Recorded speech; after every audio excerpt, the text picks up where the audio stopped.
Hello students. आज हम अपना CSIR UGC नेट का फर्स्ट यूनिट का एक टॉपिक कवर करने वाले हैं, that is nucleotides. Okay, just wait wait just a minute.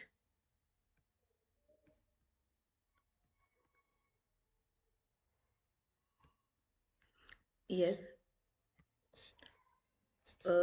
Nucleic acid polymer of nucleotides, that is polynucleotides. देखो, जो न्यूक्लिक एसिड होता है ना, वो पॉलीमर ऑफ न्यूक्लियोटाइड्स है। पॉलीमर मीन्स उनसे न्यूक्लियोटाइड्स से मिलकर बना है। इसमें बहुत सारे न्यूक्लियोटाइड्स प्रेजेंट है। ओके, अब जो क्लासिफिकेशन ऑफ न्यूक्लिक एसिड, हमने क्लासिफिकेशन देखने आगे न्यूक्लिक एसिड की। न्यूक्लिक एसिड टू टाइप्स के होते हैं, डीएनए एंड आरएनए। ठीक है, डीएनए जेनेटिक मटेरियल की फॉर्म में भी हो सकता है। वैसे तो डीएनए हमेशा ही जेनेटिक मटेरियल होता है। इसमें prokaryotes, eukaryotes. RNA RNA genetic material भी हो सकता है, नॉन जेनेटिक भी होता है। जेनेटिक मटेरियल के वे में किसमें होता है? आरएनए वायरसेस में, विरियोइड्स में। नॉन जेनेटिक, अगर आरएनए नॉन जेनेटिक है तो वो कोडिंग भी हो सकता है, नॉन कोडिंग भी हो सकता है। कोडिंग होता है जैसे मैसेंजर आरएनए में। कोडिंग का मीन्स क्या हुआ कि जब मैसेंजर आरएनए की इसको हम रीड कर सकते हैं, इसको जो इसको रीड करके प्रोटीन का फॉर्मेशन होता है, इसलिए ये कोडिंग है। नॉन कोडिंग, ठीक है। नॉन कोडिंग में शॉर्ट नॉन कोडिंग भी हो सकते हैं, लॉन्ग नॉन कोडिंग आरएनए भी होता है। शॉर्ट नॉन कोडिंग में जैसे siRNA, that is small interference RNA, miRNA that is micro RNA, and tRNA transfer RNA. And long non coding भी होते हैं। Long non coding approximately more than 200 nucleotides से मिलकर बनता है। एग्जाम्पल्स आते हैं इसमें ribosomal RNA and cyst.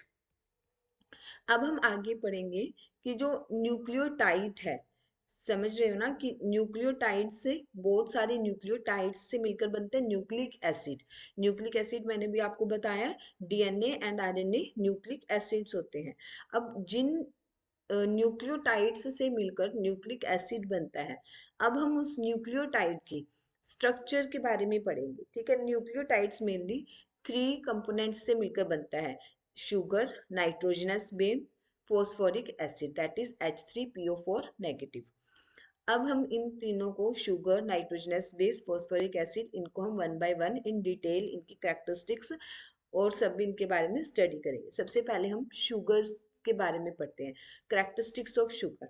Pentose sugar, ये जो न्यूक्लिक एसिड बनता है, न्यूक्लिक एसिड में जो न्यूक्लियोटाइड्स होते हैं, उन न्यूक्लियोटाइड्स में पेंटोज शुगर प्रेजेंट होती है। Pentose means 5 carbon sugar present होती है। ठीक है, ribose sugar in case of RNA होता है। जो आरएनए न्यूक्लिक एसिड है उसमें राइबोज शुगर प्रेजेंट होती है, और डीएनए में डीऑक्सीराइबोज शुगर प्रेजेंट होती है। देखो, जैसे राइबोज शुगर है, राइबोज शुगर और डीऑक्सीराइबोज शुगर में डिफरेंस क्या होता है? राइबोज शुगर में सेकंड पोजीशन पे OH ग्रुप प्रेजेंट होता है। ठीक है, एंड डीऑक्सीराइबोज शुगर में सेकंड पोजीशन पे ओनली H प्रेजेंट होता है। डीऑक्सी मीन्स इसमें ऑक्सीजन नहीं है सेकंड पोजीशन पे।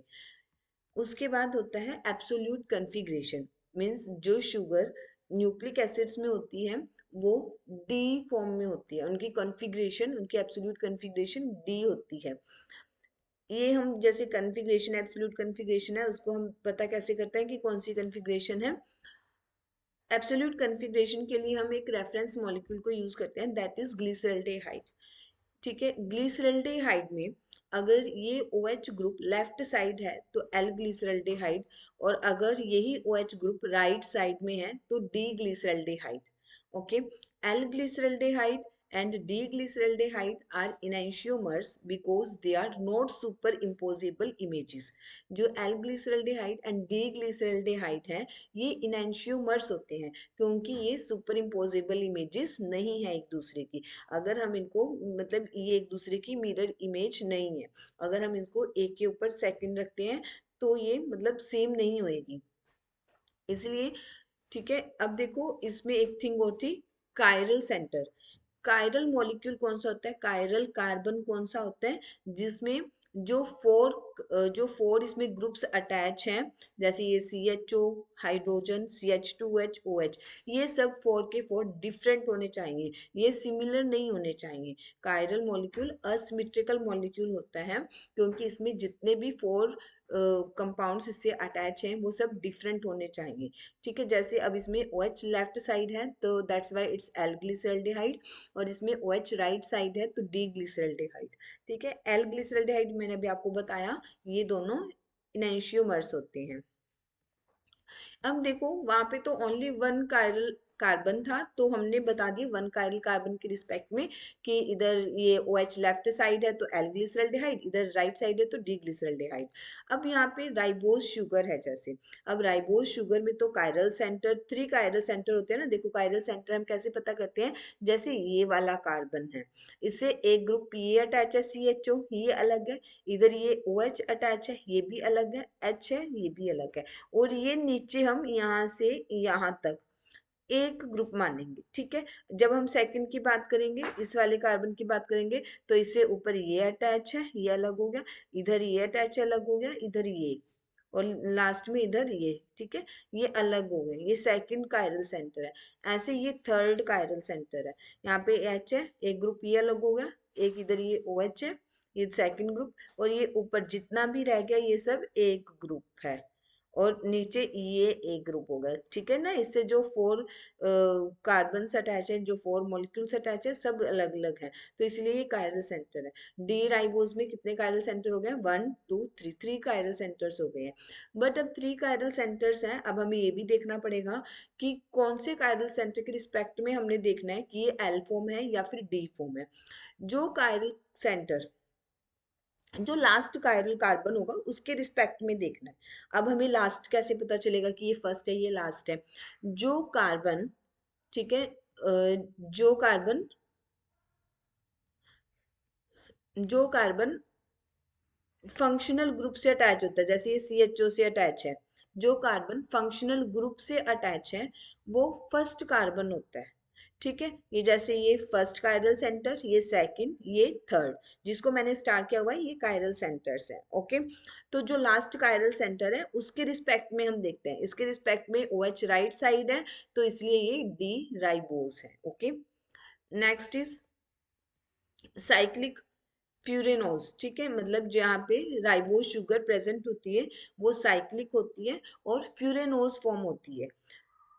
देखो जैसे 3 कार्बन कंपाउंड है, 4 कार्बन कंपाउंड है, ये 3 carbon and 4 carbon always, 3 carbon compound and 4 carbon compound always linear form में ही प्रेजेंट होते हैं। उसके बाद 5 carbon, 6 carbon, 5 carbon and 6 carbon cyclic form में भी हो सकते हैं और लीनियर फॉर्म में भी हो सकता है। 7 कार्बन भी लीनियर फॉर्म में होता है ऑलवेज मोनोसेकेराइड। ओके, अब यहाँ पे मैंने बताया कि जो यहाँ पे शुगर प्रेजेंट होगी न्यूक्लिक एसिड में, न्यूक्लियोटाइड में, वो साइक्लिक होगी और उसकी फ्यूरेनोज फॉर्म होगी। अब हमें ये देखना है कि फ्यूरेनेज फॉर्म कौन सी होती है। ठीक है, जैसे ये हमारे पास पेंटोज शुगर है, कौन सी है ये OH है तो ये हो गई राइबोज शुगर, अगर H है तो डी ऑक्सी राइबोज शुगर हो गई है। ठीक है, ये पाइरान फॉर्म होती है। पाइरान फॉर्म में क्या है, first, second, third, fourth, fifth, 5 के 5 कार्बन ऐसे अटैच होते हैं और O यहाँ पे लगा होता है। फ्यूरान रिंग में क्या होता है,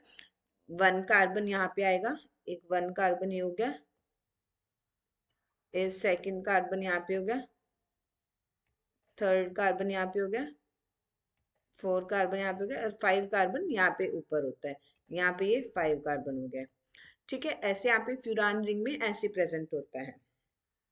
तो यहाँ पे जो न्यूक्लिक एसिड में जो शुगर प्रेजेंट होती है वो फ्यूरान फॉर्म होती है और साइक्लिक होती है, ये वाली शुगर प्रेजेंट होती है इसमें।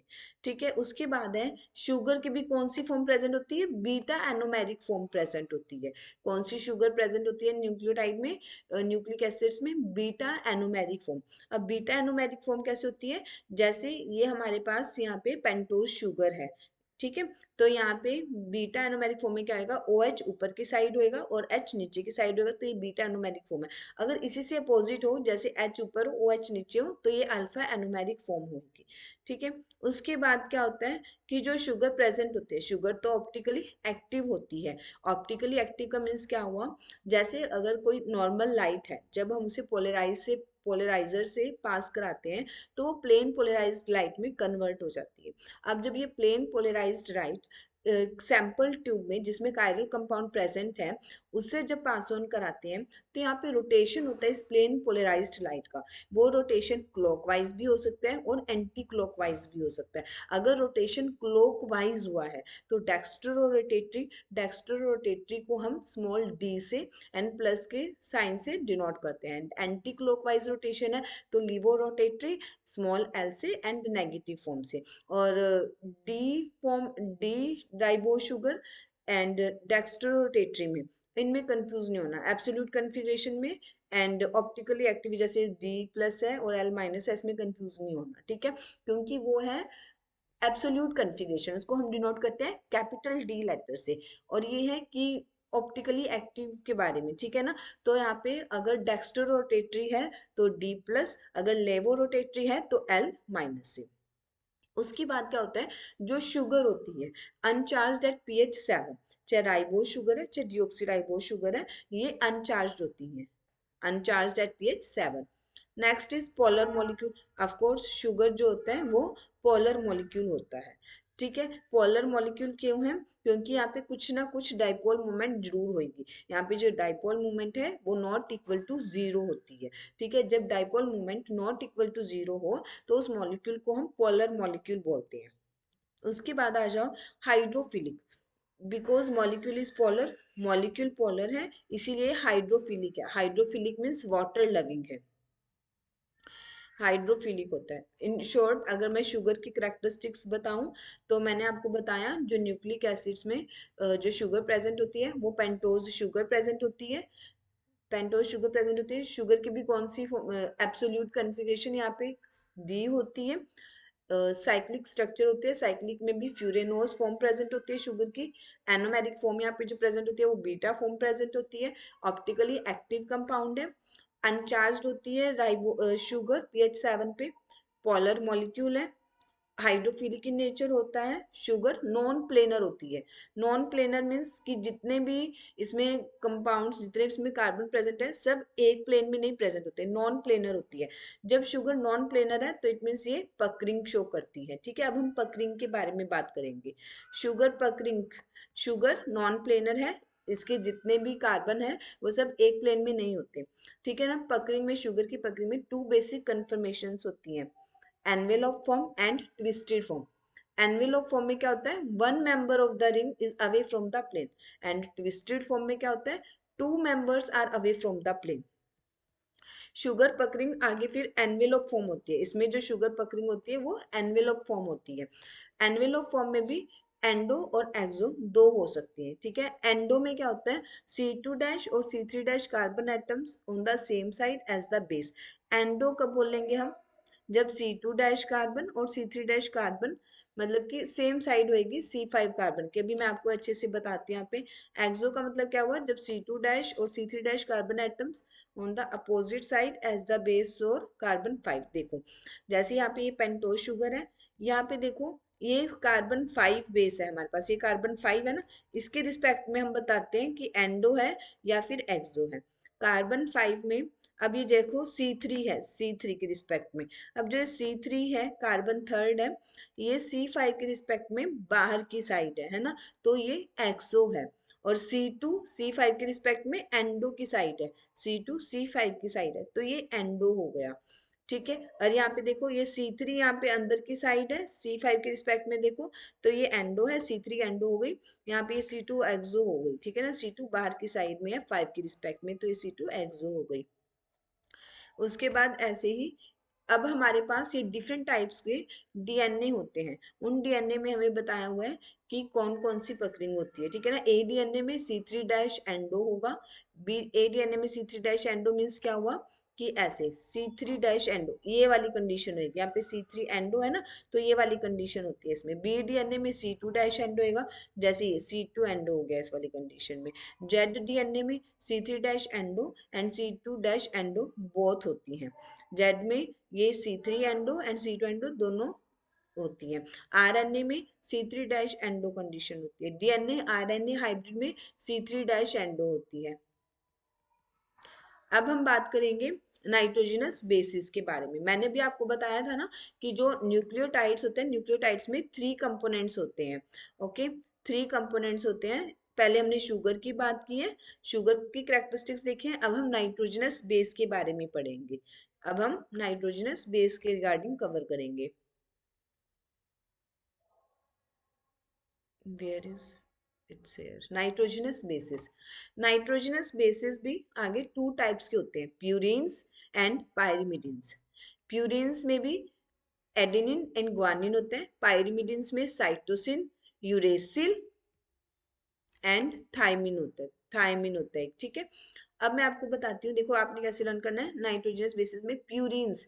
प्यूरिन्स मतलब कि पायरिमिडिन्स के नेम से प्यूरिन्स छोटा है, बट इसमें प्यूरिन नेम छोटा है बट इसमें 2 रिंग्स ऐसे प्रेजेंट होंगी, ठीक है। पायरिमिडिन नेम बड़ा है बट इसमें एक ऐसे सिंगल रिंग प्रेजेंट होती है पायरिमिडिन्स में, ठीक है। अब देखो प्यूरिन्स में कौन कौन से होते हैं, एडेनिन एंड ग्वानिन।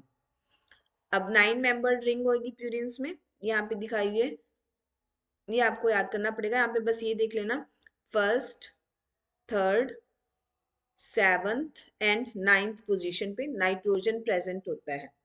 ओके, और देखो उसके अलावा आपने एडेनिन का नेम कैसे याद करना है, यहाँ पे 6th पोजीशन पे अमाइनो है, 6 अमाइनो, और ये सारी स्ट्रक्चर क्या होगी है, प्यूरीन, 6 अमाइनो प्यूरीन, ठीक है। ये प्यूरीन प्यूरीन हो गया, 6 अमाइनो प्यूरीन। ये इतनी जो स्ट्रक्चर है ये प्यूरीन है। ए ए प्यूरीन है। अब यहाँ पे 6th पोजीशन पे अमाइनो प्रेजेंट है, इसलिए 6 अमाइनो प्यूरीन। तो अब इसमें देखो मैंने नीचे लिखा हुआ है डीअमाइनेशन कैन डन। डीअमाइनेशन क्यों होगी, क्योंकि यहाँ पे नाइट्रो अमाइनो ग्रुप प्रेजेंट है, इसलिए प्यूरिन्स में एडेनिन में डीअमाइनेशन हो सकती है। Next is guanine. ग्वानिन में देखो देखो ये मेरे पास ये प्यूरिन की स्ट्रक्चर है, ये बेसिक स्ट्रक्चर है प्यूरिन की, यहाँ से यहाँ तक ये प्यूरिन की बेसिक स्ट्रक्चर है। इसमें 2 अमाइनो, सेकंड पोजीशन पे अमाइनो ग्रुप है, 6 ऑक्सी, 6th पोजीशन पे ऑक्सी ग्रुप प्रेजेंट है। प्यूरिन 2 अमाइनो, 6 ऑक्सी प्यूरिन, यहाँ पे भी अमाइनो ग्रुप है तो इसकी भी डी अमाइनेशन हो सकती है, मीन्स अमाइनो ग्रुप का यहाँ पे रिमूवल होगा, इसलिए यहाँ पे भी डीअमाइनेशन हो सकती है। प्यूरिन्स कौन कौन से होते हैं, एडेनिन एंड ग्वानिन। एडेनिन का नेम क्या होता है, 6 अमाइनो प्यूरिन, एंड ग्वानिन का नेम क्या होता है, 2 अमाइनो 6 ऑक्सी प्यूरिन। इन दोनों की ही डीअमाइनेशन हो सकती है क्योंकि इनमें अमाइनो ग्रुप प्रेजेंट है। उसके बाद ये भी याद रखना है कि first, third, seventh, ninth position पे नाइट्रोजन प्रेजेंट होता है। Next is pyrimidines. पायरिमिडिन्स में साइटोसिन, यूरेसिल एंड थायमिन होता है। अब देखो ये पायरिमिडिन की बेसिक स्ट्रक्चर है। पायरिमिडिन की बेसिक स्ट्रक्चर क्या है, ये पायरिमिडिन की बेसिक स्ट्रक्चर, ये सभी पायरिमिडिन्स में आपको ऐसे ही मिलेगी, ठीक है। साइटोसिन में भी, साइटोसिन का नेम क्या है यहाँ पे, 2 ऑक्सी 4 अमाइनो पायरिमिडीन, ठीक है ना, 2 ऑक्सी 4 अमाइनो पायरिमिडीन। यहाँ पे भी डीअमाइनेशन हो सकते हैं क्योंकि यहाँ पे भी ऐसे यहाँ पे अमाइनो ग्रुप प्रेजेंट है, ठीक है। यूरेसिल, यूरेसिल में होता है 2 4 डाई ऑक्सी, 2 ऑक्सी हो गया ना, डाई ऑक्सी पायरिमिडीन। यूरेसिल का नेम क्या होता है, 2 4 dioxy pyrimidine. Next is thymine. Thymine में देखो, थायमिन में ये हमारे पास नॉर्मली पायरिमिडीन की स्ट्रक्चर होगी है, ये ऐसे, ये पायरिमिडीन की स्ट्रक्चर है। इसके अलावा देखो यहाँ पे क्या क्या है, 5 मिथाइल, यहाँ पे 5 मिथाइल 2 4 डाईऑक्सी पायरिमिडिन, ठीक है। तो थाइमिन में तो हमारे पास अमाइनो ग्रुप है ही नहीं ना, तो इस पे डी अमाइनेशन नहीं होगी, ठीक है, इसमें भी डीअमाइनेशन नहीं होगी। और लास्ट में जो पहले हमने यूरेसिल देखा है, यूरेसिल में भी अमाइनो ग्रुप नहीं है इससे अटैच पायरिमिडिन से, तो यहाँ पे भी डीअमाइनेशन नहीं होती है। डीअमाइनेशन किस किस की होगी? साइटोसिन की, adenine guanine, adenine guanine cytosine, इनकी डीअमाइनेशन होगी। यूरेसिल एंड थायमिन की डीअमाइनेशन नहीं होती क्योंकि यहाँ पे अमाइनो ग्रुप ही प्रेजेंट नहीं है। उसके बाद characteristics of nitrogenous base, heterocyclic होता है नाइट्रोजनस बेस। हमारे पास ये नाइट्रोजनस बेस ही है ना, 5 जो हमने करे हैं अभी, adenine guanine cytosine uracil thymine. Heterocyclic क्यों है नाइट्रोजनस बेस? होमोसाइक्लिक तब होता है जब यहाँ पे ये जो रिंग स्ट्रक्चर्स हैं इनमें ओनली सिर्फ कार्बन प्रेजेंट होता है, बट यहाँ पे कार्बन भी प्रेजेंट है, नाइट्रोजन भी प्रेजेंट है। देखो कार्बन नाइट्रोजन, कार्बन नाइट्रोजन, तो इसलिए ये हिट्रोसाइक्लिक है। ठीक है, ऐसे ही पायरिमिडिन में भी कार्बन कार्बन नाइट्रोजन है ना, तो ये हिट्रोसाइक्लिक इन नेचर होता है। नाइट्रोजनस बेस कैसे है? हिट्रोसाइक्लिक इन नेचर है। ठीक है, उसके बाद एरोमेटिक मॉलिक्यूल है। एरोमेटिक मॉलिक्यूल होने के लिए क्या क्या कंडीशन होनी चाहिए? साइक्लिक होनी चाहिए, ऑफ कोर्स साइक्लिक है। प्लेनर होना चाहिए, एक ही प्लेन में होने चाहिए, जितने भी मॉलिक्यूल्स है वो भी होता है। यहाँ पे कॉन्जुगेट बॉन्ड्स है, मतलब single bond double bond, single bond double bond, ऐसी है। हकल रूल को भी फॉलो करता है। ठीक है, उसके बाद ये प्लेनर मॉलिक्यूल है। यहाँ पे जितने भी मेंबर्स हैं सब एक ही प्लेन में लाई करते हैं। नॉन पोलर है। नॉन पोलर मीन्स कि यहाँ पे जो डाइपोल मोमेंट है वो जीरो है, नॉन पोलर है। ठीक है, और हाइड्रोफोबिक है। हाइड्रोफोबिक मीन्स वाटर इनसोल्यूबल है, वाटर में डिजोल्व नहीं होगा, वाटर में सोल्यूबल नहीं है, ये याद रखना है। और ये वाटर में सोल्यूबल नहीं है। ठीक है, एब्जॉर्बेंस करेगा क्योंकि cyclic structure of course absorbance करेगा। ये 260 नैनोमीटर पे मैक्सिमम एब्जॉर्बेंस शो करता है, और ये भी अनचार्ज होता है pH 7 पे। यहाँ पे मैंने भी आपको बताया था, इनमें डी अमाइनेशन होती है। डी अमाइनेशन किस किस की होती है? Adenine guanine cytosine 5 methyl cytosine, 5 methyl cytosine. ठीक है, इन सबकी डी अमाइनेशन होती है, adenine guanine cytosine 5 methyl cytosine. 5 methyl cytosine में क्या डिफरेंस हुआ? यहाँ पे 5th पोजीशन पे मिथाइल ग्रुप भी अटैच होता है। ठीक है, जब इसलिए साइटोसिन की जब डीअमाइनेशन हो सकती है तो 5 मिथाइल साइटोसिन की भी हो सकती है, क्योंकि साइटोसिन तो है इसमें एक एक्स्ट्रा 5 मिथाइल भी प्रेजेंट है। ठीक है, और ये देखो जब साइटोसिन की डीअमाइनेशन होती है तो उसकी स्ट्रक्चर यूरेसिल जैसी होती है, वो यूरेसिल बन जाता है। जब साइटोसिन की डीअमाइनेशन हुई तो वो यूरेसिल में कन्वर्ट हो जाएगा। जब एडेनिन की डीअमाइनेशन होती है तो वो हाइपोजेंथीन में कन्वर्ट हो जाता है। और जब 5 मिथाइल साइटोसिन की डीअमाइनेशन होती है तो वो थाइमिन में कन्वर्ट हो जाता है। और जब ग्वानिन की डीअमाइनेशन होती है तो वो जेंथिन में कन्वर्ट हो जाता है। इन सब की मैं आपको आगे पिक्चर्स दिखाऊंगी। साइटोसिन ये याद रखना है, जब साइटोसिन की डीअमाइनेशन होती है तो वो यूरेसिल में कन्वर्ट हो जाते हैं। जब एडेनिन की डीअमाइनेशन होती है तो हाइपोजेंथिन में, 5 मिथाइल साइटोसिन थाइमिन में कन्वर्ट हो जाते हैं, ग्वानिन जेंथिन में कन्वर्ट हो जाते हैं। ठीक है, ये टोटोमेरिक शिफ्ट भी शो करते हैं। एडेनिन की कॉमन फॉर्म एमाइनो होती है, रेयर फॉर्म इम्यूनो होती है। ग्वानिन की कॉमन फॉर्म कीटो है और रेयर फॉर्म इनोल होती है। साइटोसिन की कॉमन फॉर्म एमाइनो है और रेयर फॉर्म इम्यूनो होती है। थायमिन की कॉमन फॉर्म कीटो है और रेयर फॉर्म इनोल होती है। ये ऐसे याद रखना है आपने। एरोमेटिक मॉलिक्यूल है, मैंने आपको बताया था पीछे, एरोमेटिक मॉलिक्यूल है प्यूरिन्स एंड पायरिमिडिन्स।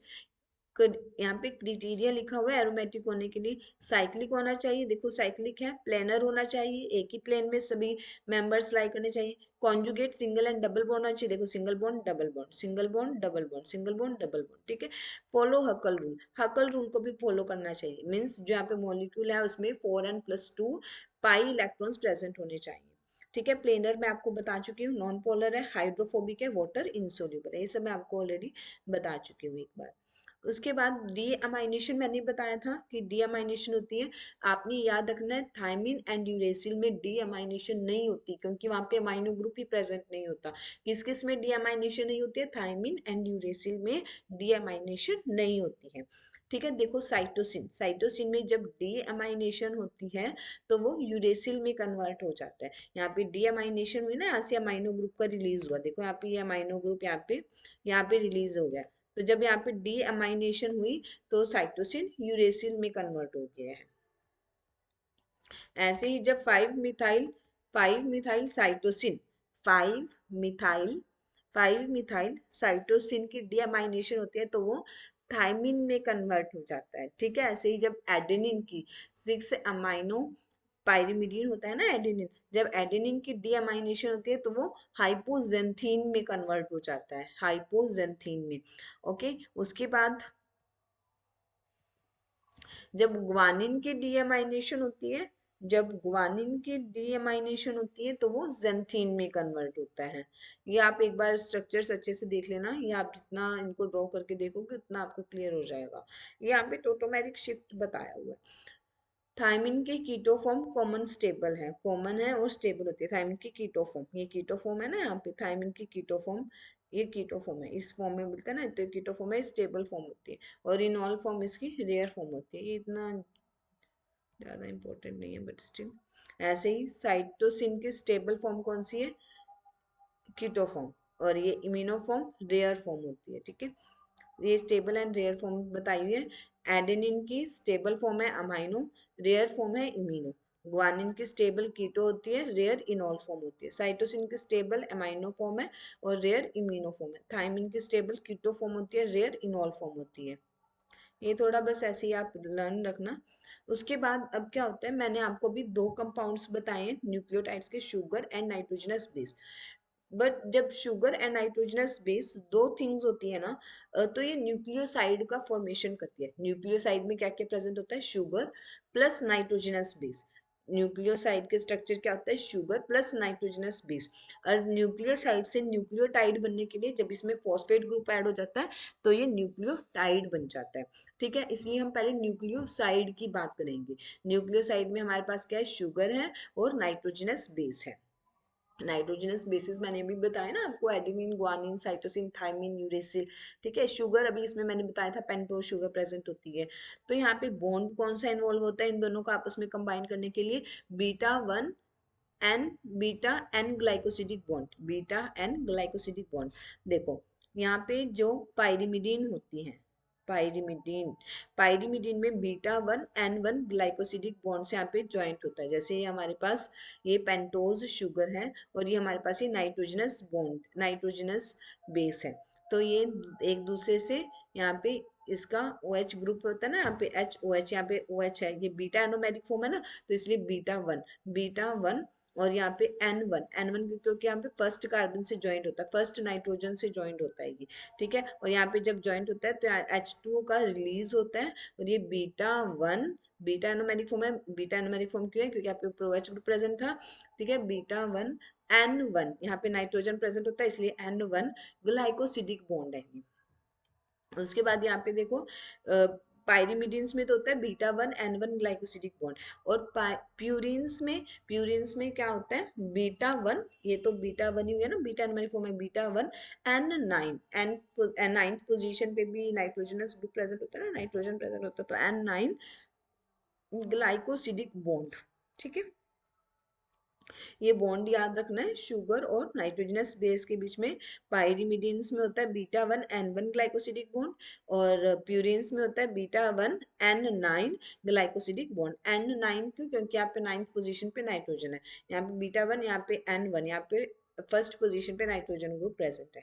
ठीक है, एंड ये अनचार्ज एट pH 7 हुआ, क्योंकि ओवरऑल ना राइबोज शुगर में चार्ज होता है और ना ही नाइट्रोजनस बेस पे चार्ज होता है। ओके, इसलिए अनचार्ज एट pH 7 है। एम्पीपैथिक है, एम्पीपैथिक मीन्स इसमें दोनों एंड होता है, पोलर भी एंड नॉन पोलर भी। मैंने भी आपको बताया था जो यहाँ पे शुगर प्रेजेंट है वो पोलर है और नाइट्रोजनस बेस नॉन पोलर होता है। तो इसलिए जो न्यूक्लियोसाइड है वो एम्पीपैथिक मॉलिक्यूल होता है।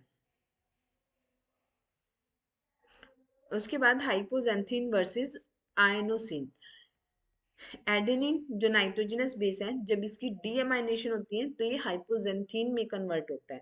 ठीक है, और जब राइबोज एडेनिन, मतलब कि जब न्यूक्लियोसाइड एडिनोसिन बोलते हैं इसे न्यूक्लियोसाइड को, जब इसकी डीएमाइनेशन होती है तो ये आइनोसिन में कन्वर्ट होता है। आइनोसाइन न्यूक्लियोसाइड है। ऐसे ही हाइपोजेंथीन, ये ये भी न्यूक्लियस नाइट्रोजनस बेस है। ठीक है, देखो यहाँ पे जब एडेनिन नाइट्रोजनस बेस है, जो एडेनिन की जब डीअमाइनेशन होती है तो वो हाइपोजेंथीन में कन्वर्ट होता है। हाइपोजेंथीन यहाँ पे नाइट्रोजनस बेस है। बट जब यहाँ पे एडिनोसिन, एडिनोसिन कब क्यों आई, राइबोस प्लस एडेनिन है ना, तो इसलिए एडिनोसिन जब न्यूक्लियोसाइड की डीअमाइनेशन हुई तो ये बनेगा आइनोसिन, जो कि एक न्यूक्लियोसाइड होता है। आइनोसाइन क्या है, न्यूक्लियोसाइड है। देखो ये सिन फॉर्म है प्यूरिन की, 6 carbon ring structure above the sugar ring. यहाँ पे जो ये सिन फॉर्म है, सिन फॉर्म में क्या होता है कि जो ये वाली 6 कार्बन रिंग होती है ना, 6 कार्बन रिंग होती है, ये शुगर की स्ट्रक्चर के ऊपर आती है, तो ये सिन फॉर्म है प्यूरिन की। ठीक है, और जब ये इससे अपोजिट साइड चली जाती है तो एंटी प्यूरिन हो गया। यहाँ पे जो 6 मेंबर्ड रिंग है बियॉन्ड द शुगर रिंग है, तो इसलिए ये एंटी प्यूरिन है। और यहाँ पे जो ये 6 मेंबर्ड रिंग है, ये शुगर मॉलिक्यूल की स्ट्रक्चर के अबव है, ऊपर है, तो इसीलिए ये सिन फॉर्म हो गई है। ये भी याद रखनी है आपने। देखो ये एंटी पायरिमिडिन, एंटी पायरिमिडिन हम इस ऑक्सीजन की डिपेंडेंट बताते हैं। अगर ये ऑक्सीजन इस साइड है तो एंटी, और अगर यही ऑक्सीजन एसिडोटोटो के इधर हो जाता तो ये सिन पायरिमिडिन हो जाता था। ओके, उसके बाद देखो pseudo uridine, pseudo uridine, pseudo means समझते हो ना, फॉल्स यूरिडीन। ठीक है, यहाँ पे यूरिडीन में क्या होता है, beta 1 N1 glycosidic bond present होता है यूरिडीन में, तो ठीक है। बट स्यूडो यूरिडीन में क्या होता है, यही जो बॉन्ड होता है ये बीटा 1 N5 ग्लाइकोसिडिक बॉन्ड बन जाता है, क्योंकि मैंने आपको बताया था ना, तो 5 पोजीशन पे भी नाइट्रोजन प्रेजेंट होता है, तो ये बन जाता है बीटा 1 N5 ग्लाइकोसिडिक बॉन्ड हो गया है। ये याद रखना है, यूरिडीन है ये, यूरेसिल नहीं है ये। ठीक है, यूरिडीन है ये। यूरिडीन में बीटा 1 N1 ग्लाइकोसिडिक बॉन्ड होता है, बट स्यूडो यूरिडीन में क्या फर्क हो जाता है यूरिडीन से, यहाँ पे बीटा 1 N5 ग्लाइकोसिडिक बॉन्ड है। ये याद रखना है आपने। न्यूक्लियोटाइड, न्यूक्लियोटाइड में, न्यूक्लियोटाइड किससे बनता है, फॉस्फेट भी होगा इसमें, शुगर, नाइट्रोजनस बेस, इसमें तीनों थिंग्स होंगे जो मैंने आपको पहले बताई थी। नाइट्रोजनस बेस और शुगर, शुगर और नाइट्रोजनस बेस होते हैं जब, तब तो होता है न्यूक्लियोसाइड। देखो जब शुगर,